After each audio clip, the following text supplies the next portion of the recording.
बिस्मिल्लाहिर्रहमानिर्रहीम। Dear students, आपने एक चीज नोट की होगी कि हम लोग बाइक में जो हवा का प्रेशर रखते हैं वो अप्रॉक्सीमेटली 40 पाउंड होता है।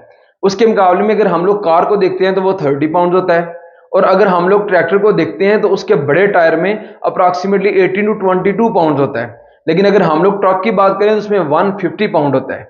ऐसा क्यों होता है कि जो ट्रैक्टर का टायर है वो बड़ा होता है और उसमें सिर्फ 18 टू 20 पाउंड होता है, लेकिन ट्रक में जो टायर उससे देखने में छोटा होता है उसमें हवा का प्रेशर 150 पाउंड होता है। इसको समझने के लिए हम लोग चलते हैं फार्मूला की तरफ। फार्मूला क्या है? प्रेशर का। फोर्स ओवर एरिया, किसी एरिया पर लगने वाली फोर्स। अगर हम लोग ट्रैक्टर को देखते हैं तो ट्रैक्टर के जो टायर के साइज के मुताबिक उस पर फोर्स नहीं लग रही होती, इसलिए उसका प्रेशर कम होता है। दोबारा से रिपीट करता हूं कि टायर जो होता है ट्रैक्टर का, उसके एरिया के मुताबिक उस पर फोर्स नहीं लग रही होती, इसलिए उसमें प्रेशर कम होता है। इसके मुकाबले अगर हम लोग बात करें बाइक के टायर की, तो बाइक का जो टायर है उसके एरिया के अकॉर्डिंग उस पर फोर्स ज्यादा लग रही है बनिस्बत ट्रैक्टर का जो टायर है उसके लिए। तो इसलिए यहां पर जो प्रेशर है वो ज्यादा होगा और ट्रैक्टर में जो प्रेशर है वो कम होगा।